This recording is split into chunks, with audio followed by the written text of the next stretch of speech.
बात कर रहे हैं आज की सबसे बड़ी खबर के साथ। और सबसे बड़ी खबर यह कि देश के अलग अलग शहरों में जो हिंसा आगजनी हुई, उत्तर प्रदेश में जो पत्थरबाजी हुई, गाड़ियां फूकी गई, उस पर योगी आदित्यनाथ ने एक्शन शुरू कर दिया है। जी हां, योगी पूरे एक्शन मोड में आ गए। बड़ी बैठक ली है योगी ने। लेकिन सबसे पहले मैं आपको दिखाने जा रहा हूं कि आखिर उत्तर प्रदेश के किस किस शहर दर शहर हिंसा और आगजनी हुई। जरा मैप दिखाइए। सबसे पहले मैं आपको दिखाने जा रहा हूं, यह है उत्तर प्रदेश का नक्शा और यूपी में कहां कहां हिंसा हुई देखिए जरा। सहारनपुर, मुरादाबाद, लखनऊ और प्रयागराज में हिंसा हुई। सबसे पहले सहारनपुर की तस्वीरें मैं आपको दिखाने जा रहा हूं। सहारनपुर में दिखाइए क्या हुआ। ये आप तस्वीरें एम्बियंस के साथ दिखाइए। ये आप देख रहे हैं सहारनपुर में प्रदर्शन हुआ, नारेबाजी हुई, लोग सड़कों पर निकले। उत्तर प्रदेश का पहला शहर जिसमें हंगामा हुआ, वो तस्वीरें मैं आपको दिखा रहा हूं। पुलिस को बीच में आना पड़ा, लोगों को घरों में भेजना पड़ा वापस। ये सहारनपुर में आप देख रहे हैं किस तरह भारी भीड़, नारेबाजी, प्रदर्शन अचानक नहीं शुरू हो गया। क्या इसके पीछे कोई साजिश है? योगी ने क्या एक्शन लिया है सहारनपुर में, आपको बताऊंगा। अगला कौन सा शहर है उत्तर प्रदेश का जिसमें यह हुआ, देखिए जरा। उत्तर प्रदेश मूव कीजिए से अगला। ये आप देख रहे हैं मुरादाबाद से पहले प्रयागराज का दिखाने जा रहा हूं। ये देखिए जरा, प्रयागराज की तस्वीरें दिखाइए। प्रयागराज में देखिए पत्थरबाजी हुई, एम्बियंस दिखाइए जरा। ये आप देख रहे हैं, ये देखिए जरा, मुंह पर, अगर ध्यान से देखिए, मुंह पर मास्क बांधा हुआ है कि सीसीटीवी फुटेज जब खंगाला जाए तो पहचान में ना आए ये पत्थरबाज कौन है जो मास्क बांधकर पत्थर चलाते हैं। और ये ऐसे ही पत्थर नहीं चलाते हैं, इन्होंने मास्क इसलिए बांधा हुआ। ये देखिए जरा, पुलिस की गाड़ी को आग लगा दी है। पुलिस की जो वैन ट्रक खड़ा हुआ था जिसमें पुलिस वालों को लाया जाता, उसमें आग लगा दी पीएसी की गाड़ी में। ये वाहनों को फूंक डाला है। ये प्रयागराज की तस्वीरें। और ध्यान से देखिए, जो पत्थर चला रहे हैं इन्होंने मास्क पहना हुआ है। ये मास्क पहनने के पीछे मकसद ये है कि इनकी पहचान न की जा सके। लेकिन योगी ने एक्शन लेना शुरू कर दिया। अगला शहर कौन सा, दिखाइए जरा मैप। ये देखिए, अगला शहर है लखनऊ। लखनऊ में कोई हिंसा नहीं हुई, लेकिन लखनऊ में देखिए किस तरह से भारी पुलिस बल तैनात था। लोग निकले, शांतिपूर्वक तरीके से चले गए। राजधानी में ऐसा कुछ नहीं हुआ है। लेकिन अगला कौन सा शहर है, दिखाइए जरा। ये मकबरा दिखा रहा हूं मैं। अगला शहर देखिए मुरादाबाद है। मुरादाबाद की तस्वीरें दिखाइए। मुरादाबाद में देखिए एम्बियंस के साथ, मुरादाबाद में ये देखिए हिंसा हुई। जो तस्वीरें आप देख रहे हैं, भगदड़ मची, लोग भागने शुरू हो गए अचानक। ये देखिए, लोग गिर भी रहे इस भगदड़ में, पुलिस को लाठीचार्ज करना पड़ा। उसके बाद लोग भागने शुरू हुए, भारी भीड़ लग गई थी। उसके बाद पुलिस ने उपद्रवियों को पीटा है, खदेड़ा है। ये देखिए, लाठियों से पीटा है पुलिस ने। पुलिस के पास कोई और विकल्प नहीं था। जब हजारों की भीड़ लगी हो, उस दौरान पुलिस के पास यही एक ऑप्शन बचा हुआ था। अब ये देखिए लोग भागे, जो भीड़ भागी है, ये सब वहां हंगामा और नारेबाजी कर रहे थे। प्रदर्शन की इजाजत किसी ने नहीं ली थी। बिना इजाजत हर शहर में प्रोटेस्ट हो रहा था। नमाज पढ़ने की इजाजत थी, लोग गए, लेकिन उसके बाद जो प्रदर्शन हुए उस पर हंगामा बरपा है। आइए जरा मैं आपको सुनवाता हूं, प्रशासन को सुनिए। अवनीश अवस्थी क्या कह रहे हैं, जो कि अपर मुख्य सचिव हैं। प्रशांत कुमार क्या कह रहे हैं, जो एडीजी लॉ एंड ऑर्डर हैं। देखिए जरा उत्तर प्रदेश के हालात क्या हैं, उसके बाद आपको बताएंगे योगी ने क्या कार्रवाई की। पर्याप्त पुलिस बल सभी जनपदों में है। पर्याप्त जो है सतर्कता बरती जा रही है। लगभग अब सभी जगह शांति है। अगर किसी ने भी जो है अनावश्यक रूप से शांति व्यवस्था भंग करने का प्रयास किया है तो उनके विरुद्ध सख्त कार्रवाई की जाएगी। बहुत सारी जगहों पे जुमे की नमाज सफल संपन्न हो चुकी है। कुछ जगहों पर वो समय के हिसाब से चीज़ें चल रही हैं और व्यापक पुलिस प्रबंध कराए गए हैं। लगभग 130 कंपनी पीएसी के डिप्लॉयड हैं और हमारे सारे अधिकारी और मजिस्ट्रेट्स लगातार भ्रमणशील हैं। पूरे जनपद मुरादाबाद में जुमे की नमाज बहुत ही शांतिपूर्ण रूप से संपन्न हुई और इसके लिए निश्चित रूप से सभी जनपदवासी जो सौहार्द आज लोगों ने बनाया है, इसके लिए हम सबको बधाई देते हैं। कहीं किसी तरह की कोई अफरी बात नहीं है।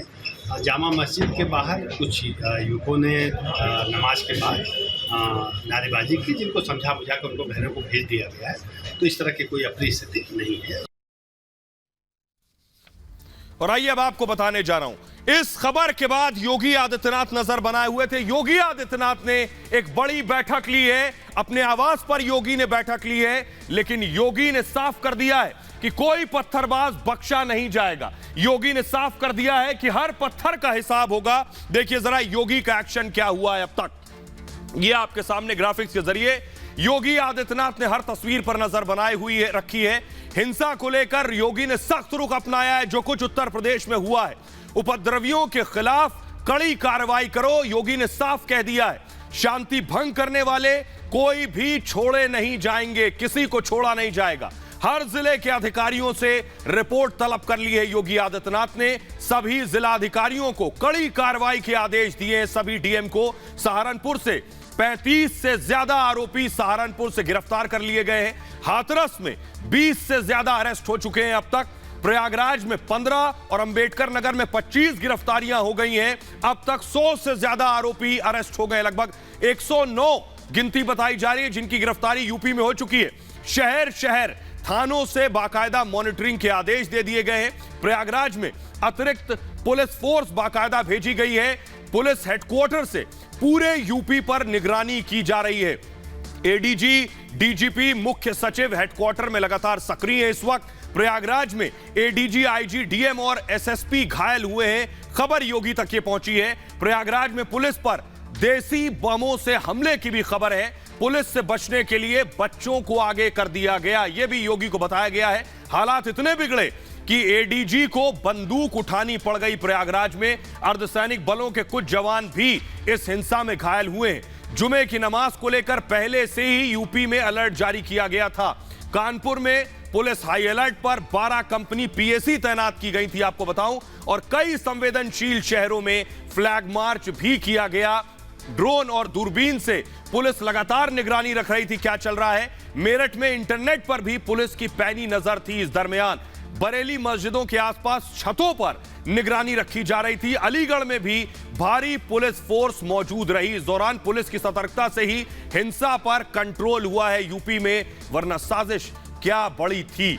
आइए अब आपको सुनवाता हूं मैं, सुनिए जरा समाजवादी पार्टी के सांसद शफीकुर रहमान बर्क क्या कह रहे हैं और डिप्टी सीएम केशव प्रसाद मौर्य क्या कह रहे हैं, सुनिए जरा। अब ये क्यों हो रहा है तो गवर्नमेंट को इसको भी सोचना चाहिए। ये बंद क्यों नहीं हो रहा, ये ना बंद होने की वजह भी यही है। ये क्यों इस पर कोई जिम्मेदारी से कोई कार्रवाई नहीं करते, उनके खिलाफ क्यों नहीं अरेस्ट किया, उनको क्यों नहीं बंद किया जेल के अंदर। हाँ, मुकदमा चलाएं उनके खिलाफ। भाई तुमने सारे मुल्क का माहौल बिगाड़ दिया। दो आदमी जो मुल्क का माहौल बिगाड़ सकते हैं तो उनके खिलाफ उनकी तो कोई कसूर नहीं जी। अब जो प्रोटेस्ट कर रहे हैं उनके खिलाफ कार्रवाई है।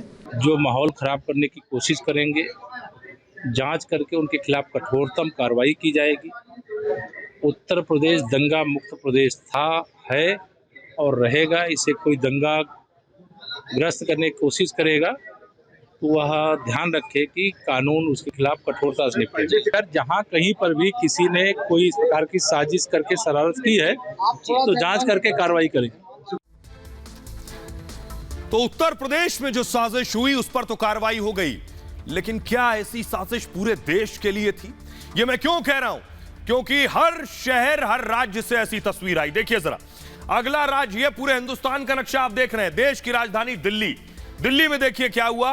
तस्वीरें दिखाइए, प्ले कीजिए फास्ट। ये आप देख रहे हैं दिल्ली की तस्वीरें, जामा मस्जिद, दिल्ली की जामा मस्जिद की तस्वीरें एम्बियंस के साथ दिखाइए। लोग निकले हैं, जामा मस्जिद की सीढ़ियों पर खड़े हैं। यहीं नारेबाजी शुरू हो गई, यहीं हंगामा शुरू हो गया। पुलिस यहां उस दौरान मौजूद थी। लेकिन जामा मस्जिद की जो तस्वीरें सामने आई हैं, आखिर ये प्रदर्शन कौन कर रहा था? क्या ये पहले से बुलाया गया था? देश की राजधानी दिल्ली में हजारों लोग जब सड़कों पर आए, बिना इजाजत प्रदर्शन करने लगे, तो ये बेवजह नहीं होता। क्या इसके पीछे कोई कॉल दी गई थी? बड़ा सवाल ये। जामा मस्जिद के जो इमाम हैं, शाही इमाम, ये देख रहे हैं अहमद बुखारी, अहमद बुखारी ने असदुद्दीन ओवैसी की तरफ उंगली उठा दी है कि ये जो कुछ दिल्ली में हुआ, क्या इसके लिए असदुद्दीन ओवैसी जिम्मेदार हैं? क्या कह रहे हैं शाही इमाम? आइए आपको बताने जा रहा हूं। जो जामा मस्जिद के शाही इमाम हैं, उन्होंने कहा है कि उनका इसमें कोई रोल नहीं है। देखिए जरा, ये आप देख रहे हैं शाही इमाम का कहना है, जामा मस्जिद पर प्रदर्शन हमने नहीं बुलाया, मस्जिद समिति ने विरोध नहीं किया। यानी वो जो प्रोटेस्ट हो रहा था, मस्जिद समिति का उससे कोई ताल्लुक नहीं है। प्रदर्शन में कौन लोग थे, हमें इसके बारे में जानकारी नहीं है। और कल जब विरोध की योजना बनी थी, उन्होंने कहा, हमने साफ कहा था कि हम इसमें शामिल नहीं होंगे। उन्होंने कहा विरोध करने वाली भीड़ कौन थी हमें नहीं पता, और लगता है विरोध करने वाले लोग ओवैसी के लोग हैं। उन्होंने यह कहा।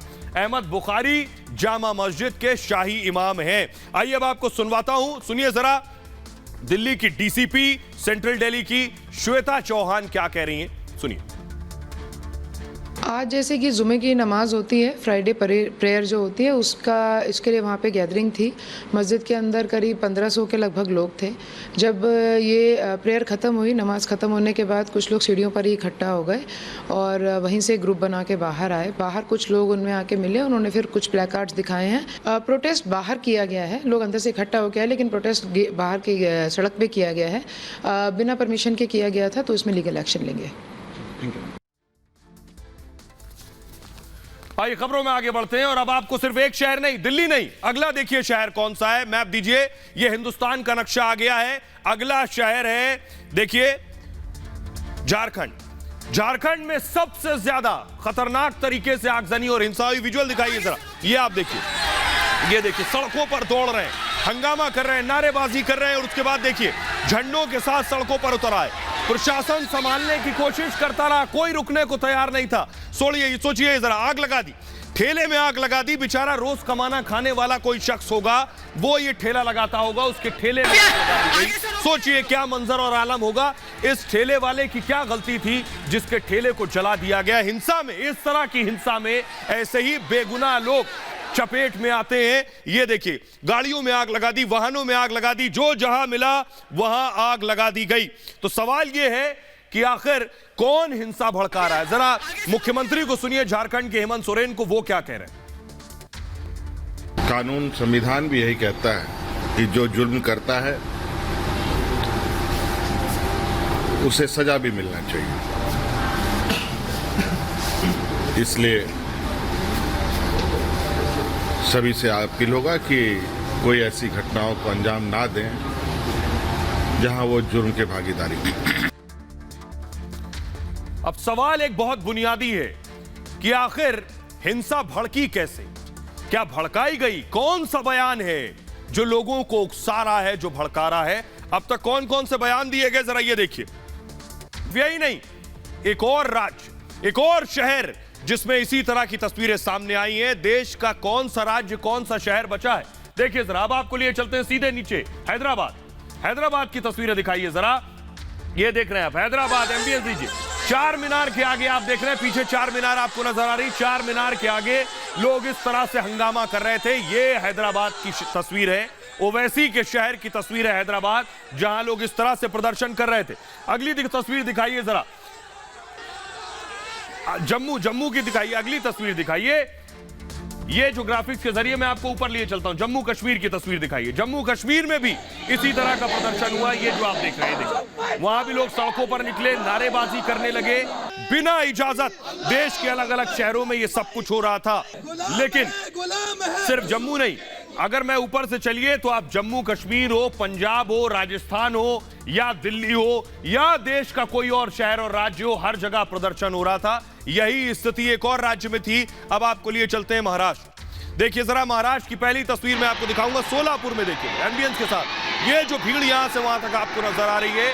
महाराष्ट्र के सोलापुर में ये हंगामा हुआ, लोग सड़कों पर निकले, नारेबाजी करने लगे, हाथों में देखिए तिरंगा भी लिए थे। इस प्रदर्शन में भला तिरंगे का क्या काम, बाकायदा तिरंगा लेकर आए थे इस प्रदर्शन में प्रोटेस्ट करने के लिए, और गाड़ियों पर भी चढ़ गए। अगली तस्वीर दिखाइए, सोलापुर के बाद नवी मुंबई की तस्वीरें आप देख रहे हैं। महिलाएं भी नकाब पहनकर सड़कों पर निकली और प्रदर्शन कर रही थी।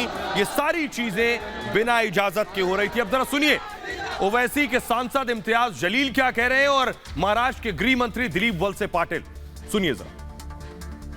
हम तो ये कह रहे हैं, किसी भी जाति, किसी भी धर्म, किसी भी धार्मिक गुरु, किसी भी हमारे नबी के खिलाफ अगर कोई बोलता है तो ऐसा कानून लाया जाए कि उसके ऊपर सख्त कार्रवाई होनी चाहिए, फौरन कार्रवाई होनी चाहिए। देश के अलग अलग प्रांतों में और महाराष्ट्र में भी मुस्लिम समाज के तरफ से एक आंदोलन किया गया, लेकिन मैं एक महाराष्ट्र को बताना चाहता हूँ, महाराष्ट्र में सब जगह परिस्थिति अभी पूरी कंट्रोल में है, शांत है। महाराष्ट्र के बाहर कुछ जगह कुछ गलत इंसिडेंट हुए हैं। अब एक बुनियादी सवाल यह है कि आखिर यह साजिश कौन रच रहा था। एक बुनियादी सवाल यह है आखिर इस सब के पीछे कौन है। मैप के जरिए मैं आपको दिखाने जा रहा हूं। देखिए जरा कहां से कहां तक ये पूरी साजिश रची गई। देखिए जरा, उत्तर प्रदेश कानपुर से जो शुरू हुई, कानपुर से जम्मू कश्मीर, क्या दिल्ली, हैदराबाद, महाराष्ट्र, झारखंड, राजस्थान और पंजाब से भी खबर आई। ये जो जाल आप देख रहे हैं प्रदर्शन का, क्या ये अपने आप हुआ या इसके पीछे कोई गहरी साजिश है? तो सवाल यह है कि आखिर हंगामे के पीछे है कौन। तो आइए अब आपके जहन में एक सवाल यह आ रहा होगा, ये जो शहर शहर भीड़ लगी थी, इस भीड़ को देखकर कोई भी आम इंसान, कोई भी घर परिवार वाला शख्स डरेगा जब इस तरह की भीड़ सड़कों पर होगी। तो हंगामे के पीछे कौन है? सवाल ये, कैसे शहर शहर एक साथ प्रदर्शन हुए? आपके जहन में भी यह सवाल होगा, क्या प्रदर्शन के पीछे कोई साजिश थी? जहन में यह भी आता है, क्या इसके पीछे किसी संगठन का हाथ है? और कैसे बिना इजाजत प्रदर्शन शुरू हो गए शहर दर शहर? कैसे सभी शहरों में सभी नारेबाजी करने लगे? सोचिए, कैसे, क्या पत्थरबाजी के पीछे एक बड़ा षड्यंत्र था? जहन में यह आता है, आगजनी के जरिए डर फैलाना मकसद था क्या? देश का माहौल खराब करने की तैयारी की गई थी क्या? पुलिस की सतर्कता से साजिश फेल हो गई। इससे पहले कानपुर में हिंसा हुई थी, आपको याद होगा। विरोध के नाम पर ऐसे ही पत्थरबाजी कानपुर में की गई थी। मोबाइल के जरिए बहुत बड़ी तैयारी की गई थी। बाकायदा 141 व्हाट्सएप ग्रुप से लोगों को जोड़ा गया था। कानपुर में हिंसा के तार किससे जुड़े थे? PFI, popular front of India से जुड़े बाद में ये तार। हिंसा के लिए फंडिंग की जांच फिलहाल हो रही है और हिंसा के पीछे इंटरनेशनल साजिश की जांच भी हो रही है। हिंसा की साजिश के सबूत लगातार मिल रहे हैं। अब सवाल आज हुए प्रदर्शन पर भी है, यह प्रदर्शन आयोजित था या प्रायोजित था? बुनियादी सवाल यह है, देश के लोग क्या कह रहे हैं? आज जो यह प्रदर्शन हुआ है, हंगामा, नारेबाजी, तोड़फोड़, आगजनी हुई है, देश के लोगों को सुनिए। निश्चित ही साजिश झलकती है, क्योंकि किसी भी व्यक्ति को यदि किसी की भावनाएं आहत हो गई किसी के वक्तव्य से, तो उसे कानून को अपने हाथ में लेने का अधिकार नहीं है। देश में एक साथ प्रदर्शन का जो प्रदर्शन किया जा रहा है, उसकी साफ साजिश झलक रही है। इसमें कहीं ना कहीं देश के बाहरी व्यक्ति हैं जो इस देश का माहौल खराब करना चाह रहे हैं। ये साफ साफ साजिशी है और ये कानपुर की, उत्तर प्रदेश की छवि को धूमिल करने का प्रयास करा गया है। इसमें योगी जी और मोदी जी की छवि को धूमिल करने के लिए ये प्रयास करा गया। ये जो साजिश है, ये एक तरह से देखा जाए तो बहुत गलत है। ये जो नए युगों के लड़कों को भनकाया जा रहा है, जिस प्रकार से देश का माहौल खराब किया जा रहा है, इसमें साजिशन उत्तर प्रदेश की सरकार को कटघरे में खड़े करने का सवाल पैदा कर रहा है। खबरों में आगे बढ़ते हैं और अब बात असदुद्दीन ओवैसी की। कल आपको बताया था ओवैसी पर एफआईआर हो गई है और आज 30 गिरफ्तार हो गए। एआईएमआईएम के ओवैसी के 30 कार्यकर्ता गिरफ्तार हो गए। असदुद्दीन ओवैसी पर कल एफआईआर हुई तो एक के बाद एक 10 ट्वीट कर दिए ओवैसी ने और कहा, बताओ मेरा कौन सा बयान भड़काने वाला था। तो ओवैसी के ऊपर एफआईआर हुई और ओवैसी के कार्यकर्ता प्रदर्शन करने पहुंच गए अपने नेता के एफआईआर के खिलाफ। ये देखिए जरा, ये एआईएमआईएम के कार्यकर्ता जो मुर्दाबाद के बैनर पोस्टर के साथ थाने के बाहर प्रदर्शन कर रहे थे। अगली तस्वीर दिखाइए जरा। इनमें से कई कार्यकर्ताओं को पुलिस ने, देखिए, हिरासत में लिया है। तस्वीरें आप देख रहे हैं, महिलाएं भी शामिल थी। ओवैसी के कार्यकर्ता थे जिन्हें हिरासत में लिया गया, महिला और पुरुष शामिल थे जिन्हें हिरासत में लिया गया, लेकिन आज इन्हें गिरफ्तार कर लिया गया है। 30 जो कार्यकर्ता हैं उनकी गिरफ्तारी हुई है। अब देखिए जरा आखिर ये क्या कर रहे थे जिन्हें अरेस्ट किया गया है। तो ये आप देख रहे हैं, ओवैसी के 30 समर्थक, एआईएमआईएम के कार्यकर्ता हैं। ओवैसी के 30 समर्थकों की गिरफ्तारी हुई है। दिल्ली के संसद मार्ग थाने में इनकी गिरफ्तारी हुई। संसद मार्ग थाने के बाहर दरअसल ये सभी प्रदर्शन कर रहे थे और पटियाला हाउस कोर्ट ने सभी को जेल भेज दिया है। ओवैसी के कार्यकर्ताओं को कोर्ट ने 3 दिन की इन्हें न्यायिक हिरासत, जुडिशियल कस्टडी में भेजा है और बिना इजाजत प्रदर्शन कर रहे थे ओवैसी के समर्थक। पुलिस ने पहले इन्हें रोका और नहीं माने तो हिरासत में लिया, फिर इन्हें गिरफ्तार किया। एफआईआर दर्ज करने के बाद समर्थकों ने जंतर मंतर के लिए इजाजत मांगी थी, प्रदर्शन की, इजाजत नहीं मिली तो अचानक ये संसद मार्ग पहुंच गए और ओवैसी के खिलाफ एफआईआर का ये विरोध कर रहे थे। पुलिस ने ओवैसी के खिलाफ एफआईआर दर्ज की है। आइए, ओवैसी पर भड़काऊ बयान देने का आरोप लगाकर पुलिस ने ये एफआईआर दर्ज की। ओवैसी के खिलाफ जो एफआईआर दर्ज हुई है, आइए वो आपको बताने जा रहा हूं। ओवैसी अकेले नहीं, ओवैसी के साथ साथ कई नाम हैं जिनके खिलाफ एफआईआर दर्ज हुई है। ओवैसी के साथ 2 एफआईआर दर्ज हुई। दरअसल उसमें कौन कौन है आपको बताऊंगा। पहले देखिए, दिल्ली पुलिस ने ओवैसी पर यह मुकदमा दर्ज किया है और ओवैसी पर भड़काऊ बयान देने का आरोप लगाया गया है। भड़काऊ संदेश पोस्ट करने का भी आरोप है ओवैसी पर। पुलिस ने 2 दरअसल अलग अलग एफआईआर दर्ज किए, एक नुपुर शर्मा पर और 31 बाकियों पर, तो कुल 32 एफआईआर दर्ज हुई हैं 2 अलग अलग मामलों में। इसको मूव कीजिए आगे। धारा 153 पूजा के स्थान पर गलत टिप्पणी, 153 के तहत 5 साल की सजा और जुर्माना है इस मामले में। इसके अलावा धारा 295 धार्मिक स्थल का मजाक उड़ाना इसमें शामिल है, जिसमें 2 साल की सजा, जेल और जुर्माना है। अगली धारा है धारा 505, 2 समुदायों में जहर फैलाना शामिल है। इस मामले में एफआईआर दर्ज हुई, साल सजा, 2 साल जेल है और जुर्माना भी है इसमें शामिल। आइए खबरों में आगे बढ़ते हैं। ओवैसी के 30 कार्यकर्ता जो हैं अभी 3 दिन तक जेल में रहेंगे। अगली बड़ी खबर है, बड़ी खबर सियासत से है और दिलचस्प खबर है। आप सभी जानना चाहते हैं कि राज्यसभा का चुनाव हुआ, कौन जीता कौन हारा। तो सबसे पहले आपको दिखाऊं, बड़ा दिलचस्प चुनाव था। महाविकास अघाड़ी, जिसमें शिवसेना, कांग्रेस और एनसीपी का गठबंधन है, एमवीए को ओवैसी का साथ मिल गया है। आपको भी ताज्जुब होगा कि कांग्रेस शिवसेना के साथ असदुद्दीन ओवैसी आकर मिल गए। ये कैसे हुआ? पहले तस्वीरें देखिए, ये आपको दिखा रहा हूं मैं। एमएलए, कांग्रेस के एमएलए को देख रहे हैं। कांग्रेस के एमएलए जो वोट डालने पहुंचे, उन्हें एआईएमआईएम के एमएलए का साथ मिला है। पहली तस्वीर। अगली तस्वीर दिखाइए। अगली तस्वीर आप देख रहे हैं, ये शिवसेना के एमएलए, शिवसेना के एमएलए भी वोट देने के लिए पहुंचे राज्यसभा चुनाव के लिए। लेकिन देखिए जरा, कांग्रेस और ओवैसी कैसे साथ साथ आ गए हैं, ये अपने आप में दिलचस्प है। अमूमन एक नॉर्थ पोल और एक साउथ पोल है, लेकिन देखिए दोनों साथ साथ हैं चुनाव के मौके पर। महाराष्ट्र में बड़ा सियासी दांवपेच देखने को मिला है। ओवैसी आ गए महाअघाड़ी के साथ। सोचिए कैसे हुआ। ओवैसी का कांग्रेस उम्मीदवार को समर्थन दिया ओवैसी ने, इमरान प्रतापगढ़ी को समर्थन का ऐलान किया और जिसका सीधा फायदा अब शिवसेना को मिलेगा। कैसे? क्योंकि अब उसके दोनों उम्मीदवार जीत सकते हैं, साथ ही साथ जबकि उसके पास एक उम्मीदवार जिताने के वोट थे।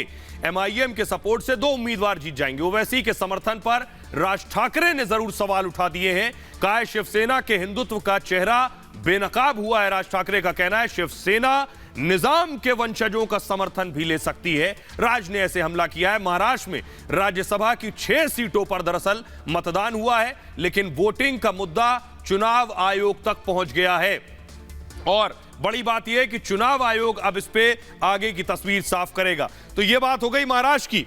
आज राजस्थान में भी वोटिंग हुई। सबसे पहले आपको दिखाते हैं राजस्थान में हुआ क्या खेल।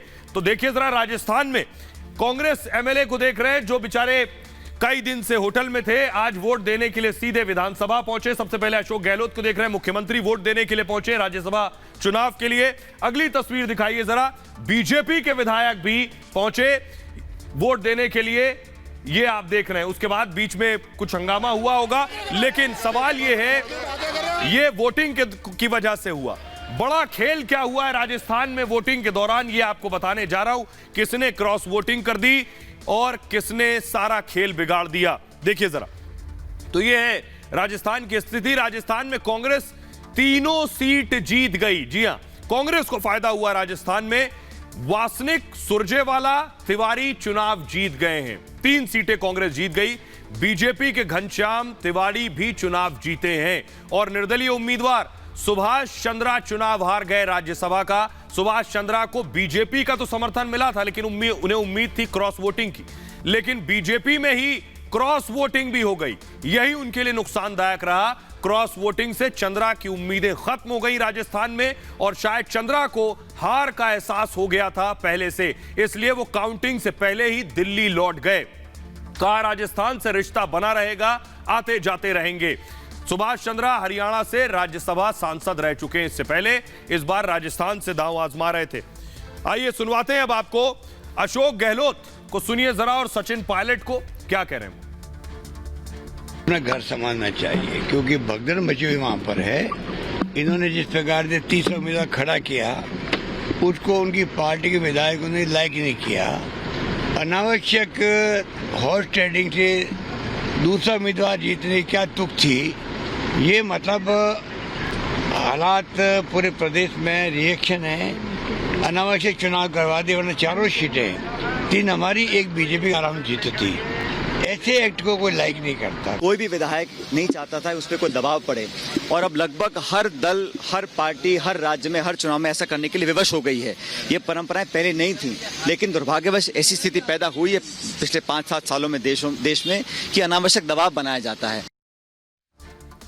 तो बात महाराष्ट्र की हो गई, राजस्थान की हो गई। आइए अब आपको लिए चलते हैं, हरियाणा में भी आज वोटिंग हुई, लेकिन हरियाणा में ये देखिए, ये आप देख रहे हैं हरियाणा में दीपेंद्र हुड्डा को देख रहे हैं, जो कांग्रेस के, उनके घर के बाहर की तस्वीरें आप देख रहे हैं। ये देखिए पूरी बस तैयार है, विधायकों से भरी हुई। ये बस जा रही है विधानसभा, वोट देने के लिए पहुंची थी। कांग्रेस के एमएलए दीपेंद्र हुड्डा को देख रहे हैं, विक्ट्री साइन दिखा रहे हैं। अगली तस्वीर दिखाइए जरा।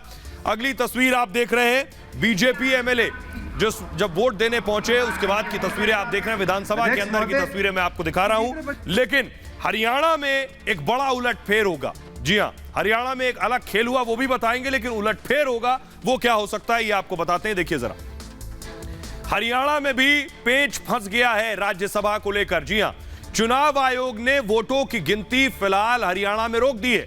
बीजेपी की शिकायत पर यह गिनती रोकी गई है, और अजय माकन, यहां अजय माकन की किस्मत दांव पर थी। राहुल गांधी के करीबी अजय माकन, खबर है कि कांग्रेसी विधायकों ने यहां क्रॉस वोटिंग कर दी है। यह खबर है, क्रॉस वोटिंग मतलब माकन को वोट नहीं दिया है। यह हो गया खेल। ऐसे में निर्दलीय कार्तिकेय शर्मा चुनाव जीत सकते हैं हरियाणा से। कार्तिकेय शर्मा को बीजेपी का समर्थन भी हासिल है, और कई निर्दलीय विधायक भी कार्तिकेय शर्मा के साथ हैं। शर्मा का कांग्रेस बैकग्राउंड भी रहा है, और अगर कांग्रेसियों ने क्रॉस वोटिंग कर दी तो फिर माकन के लिए मुश्किल हो जाएगी, क्योंकि आपको बताऊं कार्तिकेय शर्मा के पिता कांग्रेस सरकार में मंत्री रहे हैं। आइए, एक और राज्य बचा है अभी, कर्नाटक। कर्नाटक में भी वोटिंग हुई राज्यसभा के लिए। राज्यसभा का चुनाव भी बेहद दिलचस्प नजर आ रहा है, जिस तरह से वोटिंग हुई है। तस्वीरें मैं आपको दिखा रहा हूं। सबसे पहले देखिए जरा, कर्नाटक की तस्वीरें आप देख रहे हैं। जेडीएस के विधायक रिजॉर्ट में थे। कुमारस्वामी ने अपने विधायकों को रिजॉर्ट में रख रखा था, और आज पहुंचे जब विधानसभा, ये देखिए इसी बस में पहुंचे हैं वोट देने के लिए। अगली तस्वीर दिखाइए जरा। अगली तस्वीर आप देख रहे हैं बीजेपी के विधायक कर्नाटक विधानसभा में, लेकिन यहां भी फंस गई जेडीएस। कुमारस्वामी ने बहुत तैयारी की थी कि विधायक इधर से उधर ना हो। उन्होंने कहा था कांग्रेस उनके विधायकों को फंसाने की कोशिश कर रही है, लेकिन देखिए क्या हुआ, जेडीएस अपना कुनबा नहीं बचा पाई। झटका ये लगा है, राज्यसभा चुनाव में जेडीएस बिखर गई, और उसके 2 उम्मीदवारों ने क्रॉस वोटिंग कर दी है। रिजॉर्ट में रखने का कोई फायदा नहीं हुआ। ऐसे में जेडीएस उम्मीदवार का जीतना अब मुश्किल हो गया है। वैसे भी जेडीएस के पास जीतने के लिए वोट नहीं थे, और दरअसल कर्नाटक में 4 सीटों पर चुनाव हुए हैं, और बीजेपी की 2 और कांग्रेस की 1 सीट पक्की है इन 4 में से। लेकिन चौथे के लिए जेडीएस, बीजेपी, कांग्रेस मैदान में थी। अब किसकी लॉटरी लगती है, इसका सबको इंतजार रहेगा। चुनाव आयोग ने वोटों की गिनती फिलहाल रोक दी है। तस्वीरें मैं आपको दिखाता हूं। बीजेपी के नेता बाकायदा चुनाव आयोग के पास पहुंचे शिकायत करने के लिए। ये देख रहे हैं तस्वीरें, बीजेपी का एक डेलीगेशन जिसमें जितेंद्र सिंह भी आप देख रहे हैं, वो पहुंचे चुनाव आयोग, इलेक्शन कमीशन, जिसके बाद वोटिंग फिलहाल रोक दी गई है। लेकिन आइए अब मैं आपको बताता हूं, आपने बहुत से लोग हैं जो नहीं जानते हैं कि आखिर ये राज्यसभा क्या होता है। लोकसभा के बारे में आपने सुना है कि लोकसभा चुनाव होते हैं, उन चुनावों के बाद सांसद चुने जाते हैं, और वो सांसद अपना नेता चुनते हैं जो प्रधानमंत्री होते हैं। लेकिन देखिए राज्यसभा क्या होती है और राज्यसभा का क्या काम है। संसद में दरअसल 2 सदन होते हैं। 2 सदनों में एक लोकसभा और दूसरा राज्यसभा। ये जो इमारत देख रहे हैं इसमें 2 सदन है, लोकसभा और राज्यसभा।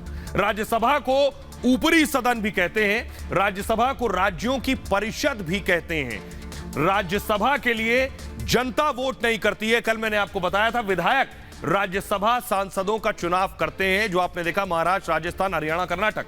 राज्यसभा सांसदों का कार्यकाल 5 साल का लोकसभा का होता है, लेकिन राज्यसभा का 6 साल का कार्यकाल होता है। यह फर्क होता है। प्रति 2 साल पर 1/3 सांसद रिटायर हो जाते हैं राज्यसभा से। राज्यसभा के लिए कोई स्पीकर नहीं चुना जाता है। देश के जो उपराष्ट्रपति होते हैं वो राज्यसभा के सभापति होते हैं। जैसे लोकसभा में स्पीकर होते हैं, यहां सभापति होते हैं और उपराष्ट्रपति ही सभापति होते हैं। अभी उपराष्ट्रपति वेंकैया नायडू इसके सभापति हैं। राज्यसभा में 245 सांसद होते हैं। 233 का चुनाव विधायकों की वोटिंग से होता है। 12 सांसदों को राष्ट्रपति द्वारा मनोनीत किया जाता है।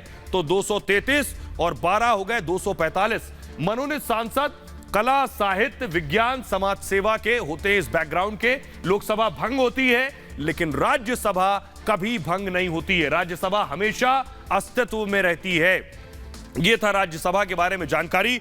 आइए खबरों में आगे बढ़ते हैं और आज की एक और अगली बड़ी खबर है और वो है योगी आदित्यनाथ से जुड़ी हुई। कैसे अमेरिका, मैं कहूंगा जो बाइडेन से आगे निकल गए योगी। जो बाइडेन को फेल कर दिया है योगी आदित्यनाथ ने। योगी आदित्यनाथ ने ऐसा क्या किया कि उन्होंने बाइडेन से आगे बाजी मार ली है। योगी आदित्यनाथ अपने काम के लिए जाने जाते हैं, लेकिन दुनिया का सबसे ताकतवर मुल्क का जो राष्ट्राध्यक्ष है, राष्ट्रपति है, उसको भी योगी ने फेल कर दिया। ये भले कैसा हुआ, अगली तस्वीर दिखाइए जरा। ये आप देख रहे हैं बिल गेट्स को, दुनिया के रईस सॉफ्टवेयर कंपनी के मालिक रहे बिल गेट्स, और उनकी पत्नी मेलिंडा गेट्स को आप देख रहे हैं। लेकिन बिल गेट्स खुद योगी से मिलने पहुंचे। तस्वीरें दिखाइए जरा। ये आप देख रहे हैं योगी आदित्यनाथ से को बिल गेट्स की जो कंपनी है, उनकी कंपनी के सीईओ को आप देख रहे हैं, जो बाकायदा योगी की आकर तारीफ की है। तो सवाल यह कि आखिर योगी ने ऐसा क्या किया कि बिल गेट्स भी योगी की तारीफ कर रहे हैं। योगी ने ऐसा क्या किया जो बाइडेन को पछाड़ दिया है, यह आपको बताते हैं। देखिए जरा, योगी आदित्यनाथ की तारीफ पहले WHO भी कर चुका है। योगी, क्योंकि यूपी दुनिया के लिए इस वक्त नजीर बन गया है। उत्तर प्रदेश, यूपी दुनिया के लिए कैसे नजीर बना है? यूपी ने कोविड प्रबंधन का रास्ता दिखाया है कि पूरे देश में, पूरी दुनिया में जब कोविड से लोग परेशान थे तो उत्तर प्रदेश ने रास्ता दिखाया। कोरोना प्रबंधन में उत्तर प्रदेश ने शानदार काम किया है। योगी सरकार की ये तारीफ BMG फाउंडेशन ने की है। बिल गेट्स फाउंडेशन ने, BMG को bill and Melinda Gates foundation भी कहते हैं। BMG के CEO मार्क सुजमैन ने योगी से मिलकर तारीफ की है। CEO की तस्वीर मैंने आपको दिखाई। BMG के CEO ने कहा भारत का कोविड प्रबंधन बेहतर था, लेकिन यूपी का कोविड जो प्रदर्शन सबसे शानदार रहा है। यूपी जैसा प्रबंधन अमेरिका भी नहीं कर पाया, उनका कहना था। आबादी के लिहाज से यह प्रबंधन अद्वितीय था, यह कहना है इस फाउंडेशन का। यूपी का सामाजिक परिवेश भी चैलेंजिंग था, यानी इस स्थिति में भी योगी ने कैसे संभाला, यह अपने आप में सबसे बड़ी बात है। लेकिन तस्वीर में आपको दिखाने जा रहा हूं, देखिए जरा। कोरोना के दौर में आपको याद होगा जो बाइडेन को देखिए जरा। जो बाइडेन कोरोना के दौर में जब जाते थे हॉस्पिटल वैक्सीनेशन का जायजा लेने कि क्या स्थिति है, कितने लोगों को वैक्सीन लगी है, उस वक्त की तस्वीरें। वहीं इसके उलट ये देख रहे हैं आप, ये तस्वीर। इसके उलट एक और तस्वीर मैं आपको दिखाऊंगा। ये बाइडेन के अलावा योगी आदित्यनाथ को देखिए। जिस वक्त योगी को कोरोना था उस वक्त योगी कैसे खुद वीडियो कॉन्फ्रेंसिंग के जरिए नजर बनाए हुए थे। जब योगी का कोरोना ठीक हो गया उसके बाद योगी खुद जाकर, जो वो जगह थी जहां ज्यादा कोरोना बढ़ रहा था, वहां खुद जाकर हालात का जायजा ले रहे थे। यही फर्क था दोनों राष्ट्राध्यक्षों के दरमियान। इसी वजह से योगी बाइडेन से कहीं आगे निकल गए। देखिए जरा, ये जो ग्राफिक्स मैं आपको दिखा रहा हूं, एक तरफ योगी आदित्यनाथ नजर आ रहे हैं, एक तरफ जो बाइडेन। अब मैं आपको बताता हूं कि किस मामले में बाइडेन को पछाड़ दिया है योगी ने। अमेरिका की जनसंख्या देखिए कितनी है, 33 करोड़ जनसंख्या है अमेरिका की, और यूपी की जनसंख्या 24 करोड़। बहुत ज्यादा फर्क नहीं है, यानी यूपी अपने आप में एक देश है, अमेरिका से बहुत ज्यादा पीछे नहीं है आबादी के मामले में। अब देखिए, अब तक अमेरिका में 10 लाख से ज्यादा मौतें हो चुकी हैं कोरोना से, 10 लाख से ज्यादा मौतें। लेकिन उत्तर प्रदेश में 23,500 लोगों की मौत हुई है यूपी में। यह एक बड़ा फर्क है। आबादी ज्यादा नहीं, लेकिन कहां 10 लाख से ज्यादा मौत और 23,500 मौतें। रोज 360 लोगों की मौत हो रही है अमेरिका में। यूपी में कोरोना से इस वक्त कोई मौत नहीं हो रही है, पूरी तरह से कंट्रोल में है उत्तर प्रदेश में कोरोना। अमेरिका में देखिए 3 करोड़ 20 लाख कोरोना मरीज मिले हैं अमेरिका में, और उत्तर प्रदेश में 21 लाख कोरोना के केस सामने आए। सोचिए 30 करोड़ से ज्यादा आबादी और 3 करोड़ 20 लाख, यानी 10% मामले। उत्तर प्रदेश में 20 करोड़ से ज्यादा आबादी, 21 लाख मामले। अब आप रेशियो से अंदाजा लगा सकते हैं दोनों राज्यों में फर्क क्या है। बाइडेन को देखिए, अस्पतालों में बेड और ऑक्सीजन की कमी अमेरिका जैसे मुल्क में भी थी, लेकिन उत्तर प्रदेश में योगी सरकार में कमी जो थी, इस कमी पर जल्द से जल्द काबू पाने की पूरी कोशिश हुई और काबू भी पाया। अमेरिका में देखिए डेल्टा, ओमिक्रॉन, सबने कहर बरपाया अमेरिका के अंदर, लेकिन योगी ने देखिए शुरुआत के दौर के बाद कोरोना काबू में रहा। उसके बाद अमेरिका में वैक्सीन की बहुत ज्यादा कमी हो गई, अमेरिका में वैक्सीनेशन नहीं हो पा रहा था, लेकिन उत्तर प्रदेश में, यूपी में 31 करोड़ से ज्यादा कोविड के टीके लगे हैं लोगों को अब तक। यह है यूपी के लिए बड़ा टारगेट। सोचिए जरा, 31 करोड़ से ज्यादा कोविड के टीके, आबादी है 20 करोड़ से ज्यादा, यानी डबल वैक्सीनेशन भी हो चुका है लोगों को। अमेरिका पूरी आबादी को टीके नहीं लगा पाया।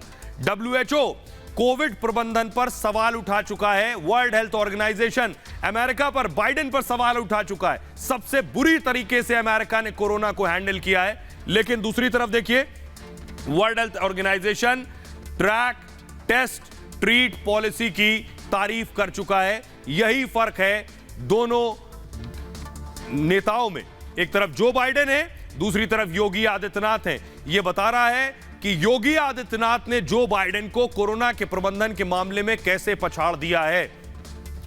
आइए अगली तस्वीर में आपको दिखाने जा रहा हूं कि कैसे बिल गेट्स और मिलिंडा गेट्स, ये जो तस्वीरें आप देख रहे हैं, ये तस्वीर मैं आपको दिखा रहा हूं। ये BMG क्या है? ये BMG का काम ये है जिसने योगी आदित्यनाथ को इतना बड़ा प्रशंसा की है, योगी आदित्यनाथ को इतना बड़ा रिवॉर्ड दिया है, अमेरिका से बेहतर बताया उत्तर प्रदेश के हालात को। ये जो आप देख रहे हैं, ये है BMG। आइए आपको बताता हूं ये BMG है क्या, ये समझिए जरा। देखिए जरा BMG क्या है, ये मैं आपको बताने जा रहा हूं। ये गैर सरकारी वैश्विक संगठन है और जो सामाजिक उद्देश्य के लिए काम करता है, शिक्षा, स्वास्थ्य और गरीबों पर फोकस करता है।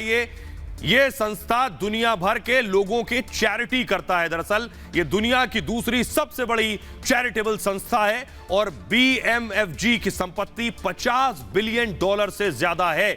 BMFG मतलब bill and Melinda Gates foundation. ये इस कंपनी के बारे में मैं आपको बता रहा था। साल 2000 में वॉशिंगटन के सिएटल में इसकी स्थापना की गई थी और बिल गेट्स ने समाज सेवा के लिए BMFG की नींव रखी। खबरों में आगे बढ़ते हैं, कहीं मत जाइएगा, एक छोटे से ब्रेक के लिए रुक रहे हैं। आप अपना बहुत ख्याल रखिए, लौट रहे हैं कुछ और बड़ी खबरों के साथ।